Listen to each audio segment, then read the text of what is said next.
Well, good afternoon, and I appreciate your being here for our interview with our next candidate. I'm Linda Young. I'm president at Wallace Community College in Dothan. It's been years since I've been on this campus, and I am so in awe of your beautiful campus. It is so wonderful. I am a member of the search committee and was asked to moderate this session. And I need to share some housekeeping rules and information with you. I will ask 12 questions, and they're questions that were previously submitted by college personnel through a process designed for that purpose. Some of the questions, though, might have been edited or as appropriate, legal reasons or time restrictions or whatever. Our candidate will be given 2 minutes for opening remarks, comments, and then 2 minutes for closing remarks. And then in between, I will ask 12 questions, and you will have 4 minutes for each question. We have a timekeeper, Natalie Couch, and she will hold up the yellow folder when you have 30 seconds to the end of to end your comments. And then she will hold up a red folder if you need to cease with comments. So we keep everybody on time. Again, yellow, 30 seconds that you have to finish the answer. Red, you need to stop your answer. If you do not hear or understand my question, please ask me to repeat it, and your time will start after I repeat the question. There will be no follow-up questions by me or by any members of the audience. And we ask Dr. Klauber that you not use time in response to a previous question in answering another question. Just answer the question that you're asked. And then also I need to remind you to please silence your phone or turn it off, because this is being taped, and we of course wouldn't want any disturbances during the interview. And then please wait until the total end of the interview for any applause. So, Dr. Klauber, Dr. James Klauber is our candidate, and we will start with giving you 2 minutes for any opening comments you might like to make. Well, good afternoon, everyone. My name is Dr. Jim Klauber. I'm president of Owensboro Community and Technical College in Owensboro, Kentucky. I'm not a Kentuckian by birth. I'm actually a South Carolinian by birth, and was born and raised in a little textile town called Greenwood, South Carolina. It was a very interesting place to grow up. You watched the death of the textile industry there, and watched as a community tried to change in a changing world. I went to a military college for my undergraduate degree. I got my bachelor's from the Citadel in Charleston, South Carolina. They play Samford University in Southern Conference. That's if you've ever heard of it before. And then I went and got a law degree from the University of South Carolina in Columbia. I also joined the National Guard when I was 17 years old, and I served as enlisted and commissioned for 27 years and retired when I moved to Kentucky. I have not spent my career in higher education. I'll be perfectly frank with you. I was actually in the state legislature in South Carolina. I was in private practice of law for a while. Then also went to work for a securities firm at one point in time in my life. And then after a run for Congress in which I lost in the primary, I would tell you that the Lord was looking out for me, did the best thing that He could. I lost the election. I decided to go into higher ed and went to work at Piedmont Technical College in Greenwood, South Carolina, where I was bitten by the bug of 2-year higher education, knew I could do more, went back, got a PhD, and taught higher ed law for the College of Education at USC, and then 4.5 years ago moved to Owensboro, Kentucky to take over that community and technical college there. We've had a great time. We love Kentucky and we love the college, but we're looking for more challenges. Okay, question number 1. Please explain what you believe are the most pressing issues and challenges being faced by large community colleges such as Calhoun. Well, certainly you could always give the stand pat answer of money's always the big challenge, and I think that, yeah, sure, it is a challenge, and working with the legislature to try and at least ameliorate cuts is certainly something that you got to work on considerably. I think the more important thing is that we take a look at the programs we have. We make sure that those programs are aligned to the needs of the community. I mean, I firmly believe that, and I think I've said that in every stage of this interview process, because I really believe that's what community colleges do. We offer educational programming that aligns itself with the needs of the area and the citizens that we serve. I mean, if we don't do that, there's no need for us to be here. And so I think that's critically pressing that we do that. We review those programs. We accentuate the ones that we have and make them the very best that we can possibly be. That includes national accreditation of programs, making sure that our programs are accredited nationally. They receive that good housekeeping seal of approval. And then we work with our students to see that they're on a pathway towards graduation, and that we put a great deal of stock and time in retention. I'm a very big believer that even large community colleges, that we, and especially large community colleges, that we take a highly individualized approach with our students. High contact, we reach out and we help them along the way to get them where they want to be. Our students are fundamentally different than university students. They have selective admissions. We are open enrollment, and we take people from whatever point they are on the education continuum, and we get them to where they want to be, whether that's getting a certificate, a diploma, or a degree, moving on to a university experience, or going into the world of work. I said this morning, and I reiterate again too, that I think often we talk, especially in community colleges, about preparing people for jobs, and it's critically important. I mean, that's what we do, is we want jobs to be on the back end of that degree. However, I think, although it is a change in words, it's more than just semantics. We really need to be in the business of preparing people for careers. Jobs today is not good enough. In the modern economy in which we live, we aren't just training technicians to go out and become welders. We need to train people who weld, who can also critically think, and that's what their employers are wanting, in those technical fields. So, across all of them, they're going to want those critical thinking skills, and we've got to have those to be able to compete in the new economy. So, with that said, those are some of the top things I think that are really important. Aligning the programs, also making sure that we use a high-touch, highly personal system of reaching out to our students to boost our retention and graduation numbers, and that those students are going on and getting into the career fields that they've chosen. Wow, I'm amazed I didn't run out of time on that question. Time for question 2. Describe an administrative initiative you have developed that empowered employees, encouraged innovation, or promoted a culture of inclusiveness and team building.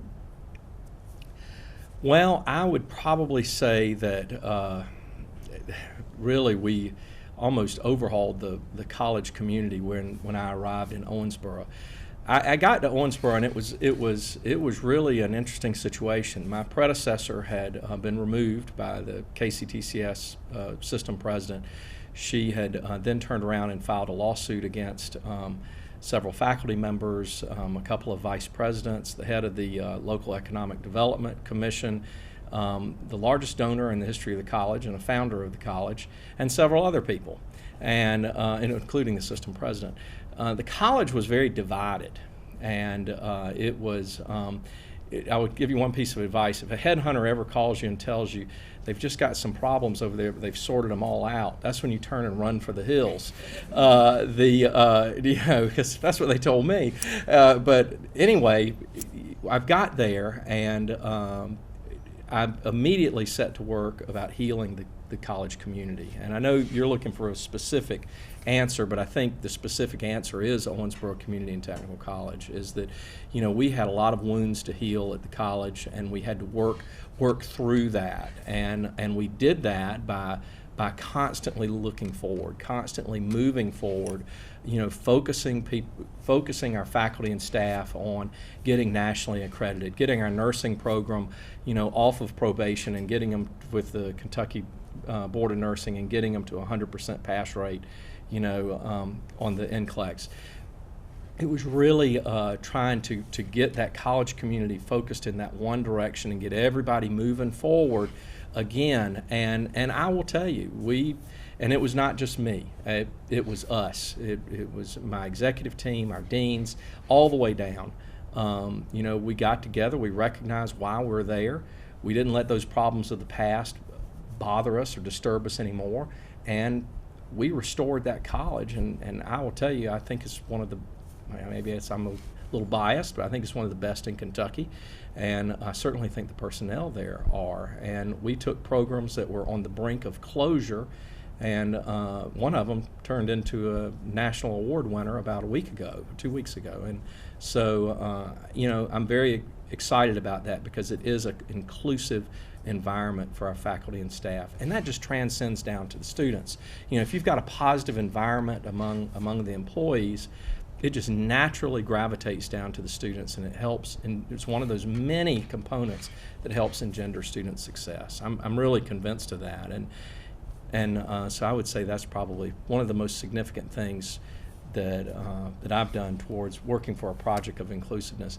Matter of fact, I would say, and I put this in my cover letter, that of anything I've ever done in my professional life, when I look back on that, and I hope I have more opportunities at Calhoun, but when I look back on what I've done so far, the change that we brought about at Owensboro Community and Technical College is the single most important change I have ever done, and I believe that. Okay. Question 3, explain how you've used student learning outcomes data to make improvements in a course or a program. We look at SESI data regularly. We do that, and we also we go through on the academic side. We go through curricular review on a regular basis. KCTCS prescribes that, and we do it at the colleges. And we take a look at those outcomes, and we make changes to the curriculum as we see fit. Probably one of the best examples I would say is in our automotive program, where we really didn't have a lot of student outcomes, and we knew we needed to make a major overhaul to get NATEF accredited, and so we went ahead and made those changes based on those outcomes, and now we're starting to see actual graduation. We didn't have graduates in 2010, 2011, and now we do, because those programs were in terrible shape. And so we used those student learning outcomes. We really redid our entire curriculum and turned those programs around. Okay. Question 4. Describe your experience working directly with students, such as an experience teaching or participating in student activities and programs, etc. Well, when I taught at USC, and that was, teaching higher ed law to a bunch of graduate students was fantastic. I mean, it was great because, number one, they were paying to be there, so they were excited to learn. Even though I had many students who would come in and say, I'm not interested in law, I don't want to learn about it, but I have to be here because I've got to get my master's, I've got to get my PhD, I've got to take this course. And by the end of the term, I could see about halfway through, I could see when the light clicked on. And of you that are in the audience that are faculty members, you know exactly what I'm talking about. And when the light clicks on, you've got them. And they really do enjoy what they're being in. And something they thought would be terrible, they really found to be quite refreshing and a great learning experience. This past year, I really started to miss being in the classroom, and because I'd been out since I'd moved to Kentucky. And so I signed up to teach a 101 American government course. And, first year, and I will tell you, it's a lot different at the 100 level than it is at the 700 level, but because they don't care about what the Congress does, and they really just started, convincing them. We had only a few lights come on, but it was a great semester, and I did enjoy it, and if y'all don't give me the job, I'm going to probably sign up and do it again because I do enjoy teaching so much. But I do enjoy being in the classroom, and I enjoy teaching government. I enjoy teaching higher ed law too, and you know it when you see it. Did I answer all the parts of that question? I got carried away on that. Let's go back. Oh, you talked about student activities. I do participate in a lot of student activities, and as well, we do a fall and spring kickoff at the college every year, and we have a lot of activities outside. We will go and our students put on a lot of booths and things like that, and I've been known to be in the dunking booth. I've been known to do some of those crazy things that college presidents occasionally get to do. One thing that we do every year, and I think I'm the first and only president of OCTC that's done this, is that we have an annual 5K that we run as a fundraiser, and our students run in it, our faculty and staff run in it, and I run in it. There's this one English faculty member, doggone guy's like 62 years old, and he has beaten me 4 years in a row, and I've given up. Although they did replace his knee this year, so I have a fighting chance. If I don't get the job here, I guess I'll be running this spring. But it's really exciting because what we've done is, in addition to encouraging our students to come out and participate in that 5K, we pretty much waive the fees for the students. We just want them to come and participate, but it's a fundraiser for scholarships for everybody else. But our faculty have really gotten into it, and I have a challenge that I give them. I tell them, I say, look, if you'll come out to the 5K, and if you just walk across the finish line, I'll donate $10 to the foundation in your honor. If you beat me, though, I'll give $25 to the foundation in your honor. They've tried to get me up to $500 total, but they've only gotten me to about $350 so far, even though this does not look like a svelte runner's body, but I still get out there and just do my best. So you've got to be participating in things like that all the time. You've got to be visible. You've got to be a part of that campus community, not only with the faculty and staff, but with the students as well. Okay. Question 5.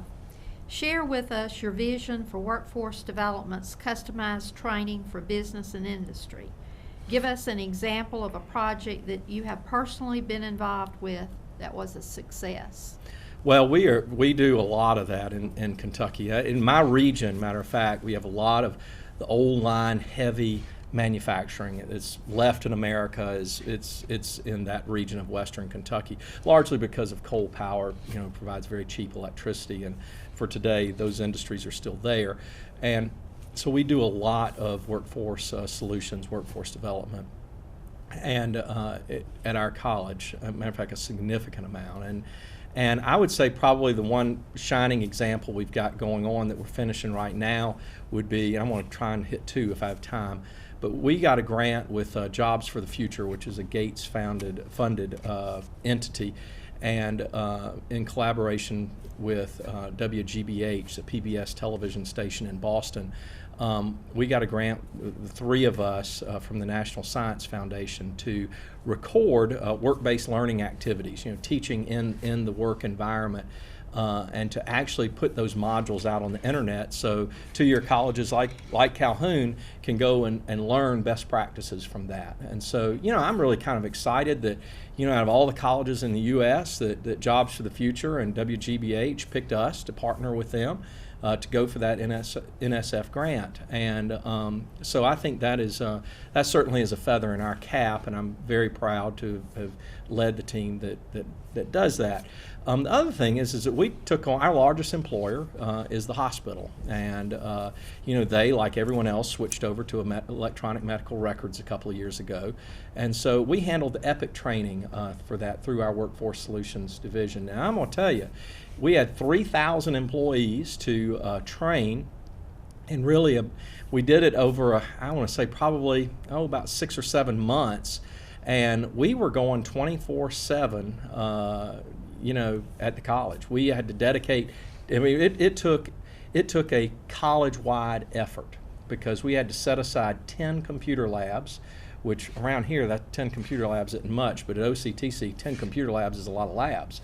And we had to set aside 10 labs, and we had to have those labs ready to go. And we were literally doing training in the middle of the night, early morning and during the day. And so, but it went off without a hitch. And everybody pitched in. The faculty who used those labs, they worked with us, and we tried to work around their course schedules so that, we could have access to that. We actually had to set up two labs and some vacant space that we had to accommodate that training. And we were able to get it done, and it was a team effort. It really took the academic side working with the workforce solutions side in collaboration to pull that off, because our college has very limited space. We're really space constrained, especially during that point in time, because enrollment was really at its peak, right, kind of towards the end of the recession. So I would say those are two of our most significant things that I've accomplished in the time at Workforce Solutions. There are others, but those two stand out. Okay. Question 6. How would you support a collegiate atmosphere for our students through activities such as tutoring, advising, athletics, and student organizations? Well, yes, all of the above. I will tell you the first thing is that we have what we call the TLC, the Teaching and Learning Center, and it is where students can go to get help in any topic that we cover at the college. And we have a cadre of tutors and student workers there to help students with free tutoring. And I think that's essential for our students, given the demographic of the students that we serve. So you've got to have that safety net kind of in place for those students to come along, and it helps with retention. I mean, it drives it, because I think many of our students would quit if they didn't have that resource there. The other thing is you're right. You've got to get students on the campus, and the idea is you need to try and keep them on the campus, and you get them engaged, through student organizations, and like Phi Theta Kappa is one, and then we have several other student organizations that we have around on campus that try and foster student activities. Because I think once you get them engaged and you get them in that camaraderie, they're certainly more likely to persist than the loner out there. And so I think I'm certainly very supportive of that. We do that in Owensboro. The data is very clear that student success is tied to those things. I don't think that the TLC had offered assistance in American government until last fall when I taught it. But nevertheless, we've certainly have been engaged in that. What other one? There was a third one that you mentioned. Tutoring, advising, athletics. Advising. Oh my gosh, the most important one. I think that when I mentioned earlier today, I talked about, and I think here, a highly personal, high contact model of interaction with students. I really mean advising along the way. I mean, when it comes to advising, it's critically important that the person working with the student understands what that student's, not only what's on the academic plan, but what is that student's life plan. Matter of fact, we have put on our academic plans now a blank that we ask the student when they come in, what is your career goal? What do you want to be when you grow up? And our goal, that way, anyone who touches that academic plan, be it a counselor, be it an advisor in our track center, or at our college, faculty members advise our students predominantly, their faculty advisor, they know what that student wants to be when they grow up. They would know what that life and career goal is, and they can help them stay focused on that. And we reach out, we call those students, if they hadn't come in for advising in a certain period of time and re-register for the upcoming semester, we call them and say, Johnny, you put down here that, you want to go to law school, I need to get you to come on back in. We need to sign you up for these courses for the term if that's, what you want to do with your life, and we want to keep you on that goal. We want to keep you on that track. And, so advising is critically important. And, everyone has a role in retention. Everybody. I mean, the buck stops with me, but I will tell you, it goes all the way down to the custodians at the college. Everyone has a role in retention, and we all have to play that role as best we possibly can to ensure that we focus on student success and getting that student through to graduation. Okay. Question 7. In your opinion, does prison education fit with the model and mission of the community college? If yes, please explain why. If no, please explain why and where you believe the responsibility should be placed. Well, the answer is yes. We don't do it in Kentucky, and quite frankly, I'm not really sure why. We did in South Carolina to a large degree, but our system in Kentucky, we don't. And of course, I don't have any state prisons in my service territory, for that matter. But I think for a person who's incarcerated, they are going to be getting out one day, and it is critically important that we work to help that person get out with some sort of skill that they can go and they can assimilate themselves back into society. And to not do that, you dramatically increase the recidivism rate. And I just fundamentally believe that I think our policymakers and our legislators, we have a duty, to protect the public, which means that people do go to jail. And but while they're in there, if we have an opportunity to educate them and provide them with a trade or a skill or something that they can go and they can become meaningfully employed and reassimilate back into society once they leave, I think we have a duty to do that. And what better time to do that than when they're there, and they can focus on that. They can do that, and we can provide that. Who else is going to provide that training? Certainly the universities are not, and the high schools are not, and it really falls down to the community college mission, quite frankly. And in South Carolina, we did a lot of masonry and building construction at the federal penitentiary in Edgefield, South Carolina, and I think that's something that we certainly, as part of our mission, we ought to do it. Okay. Question 8. What is the toughest decision you have had to make as a college administrator? Ooh, let's see. I suppose it goes back to my first interview, Dr. Young. I suppose it is program closure. That is a hard decision to make. A lot of times in higher education, we believe that programs are forever, but I don't see buggy whip manufacturing here on the campus. And the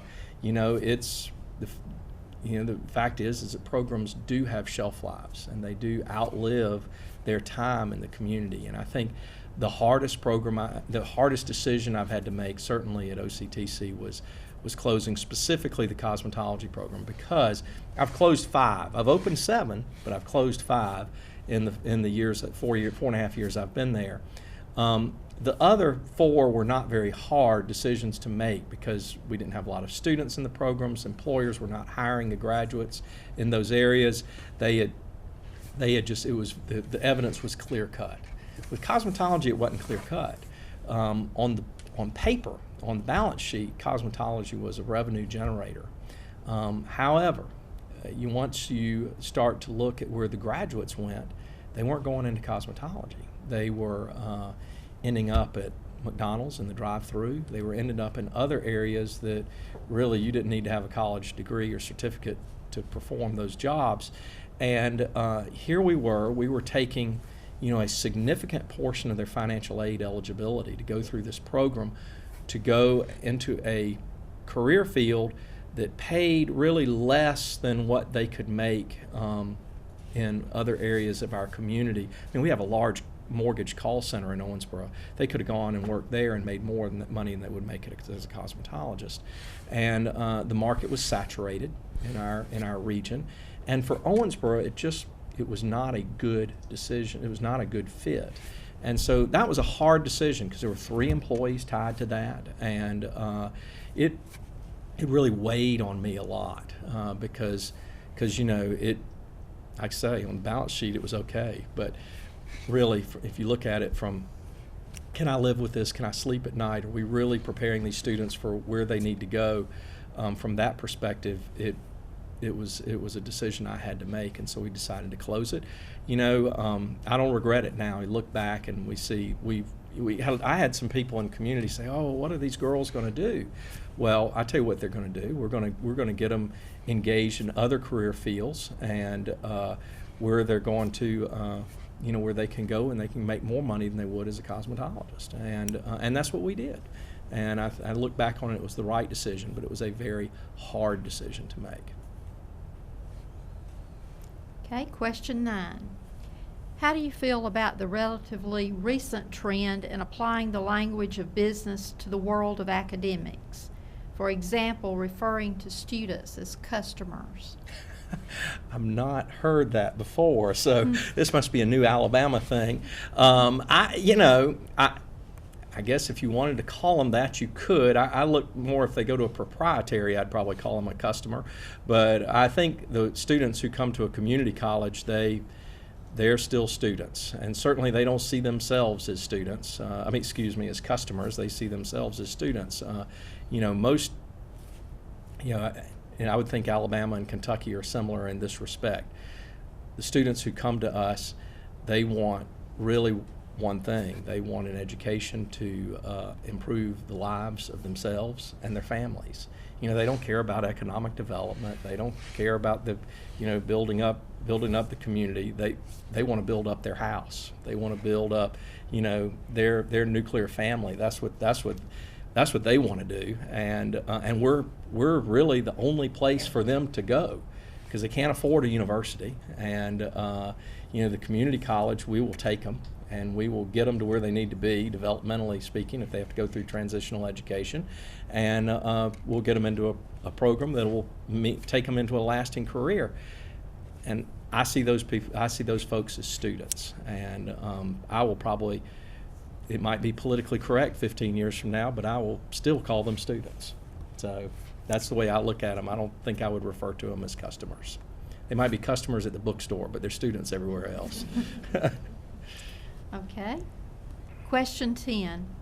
Please share your cost-benefit analysis of student success programs such as Achieving the Dream and Starfish. Well, I did note that that Calhoun is an Achieving the Dream college, and I think that's great. I think that would be an exciting thing to take part in. Sure, is it going to be cheap? No, but I think the benefit is in the retention. It's in getting that 3-year graduation transfer rate from 29%, where it is now, your IPED's the sum of your graduation transfer rate out of IPEDS from 29%, getting it up to where Owensboro's is at 45. And if we can do that, I think that's tremendous. And if Achieving the Dream is the way to do that, then by gosh, that's what we're going to do. What was the other one other than Achieving the Dream? You mentioned Starfish. Starfish. We've implemented Starfish at OCTC, and I'm kind of a data-driven person. I want to see if it works.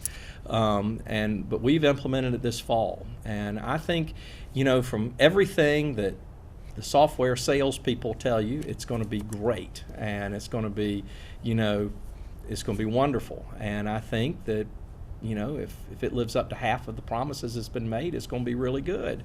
But I certainly think you've got to make those investments. That again is that high touch, high personal contact that I talked about. Starfish is an example of that.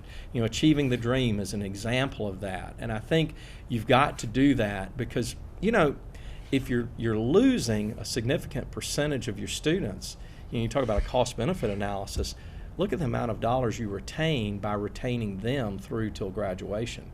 I mean, you're starting out with a full class of freshmen, and then half of them are gone the next year. Think about that revenue that's walked out the door, and they've gone on and quit. And we may have been able to intervene through tutoring, through a Starfish early intervention system, through those methods and try and keep them in through till graduation. I think in that sense, once you start to really look at the numbers and once your retention starts going up, those things pay for themselves. Okay. Question 11. Describe your process when making decisions regarding changes to policies and procedures that affect students, and explain how you ensure those decisions are fair and consistent for all students. Well, I think in most the decision-making processes that I do, I rely a lot on my executive team. I've got 6 vice presidents, and I will tell you, I rely on their expertise, especially in some areas, like you look at student services. I mean, they are far more the subject matter experts than I am. I mean, financial aid is a minefield. So, you really have to rely on their expertise. And so, I rely on them. And quite frankly, there's a lot of diversity of opinion in my executive team, and I like that. I look back, I'm a creature of history. I look back at people like Abraham Lincoln, Franklin Roosevelt. They would have cabinets where they just get knocked down dragouts over federal policy, and then they would the president would pick what he really wanted to, the course of action he thought most successful. And I do that with my executive team. We get into lengthy discussions over decisions that affect students, every week when we meet. And I listen to them. I listen to the pros and cons, often passionate pros and cons on each side. And then I usually try and sort it all out and come out with a course of action that will benefit those students and benefit the college in the end. I think once you benefit the students, you benefit the college, and ultimately. So, I rely on their expertise. I listen to what they have to say, and then I make those decisions.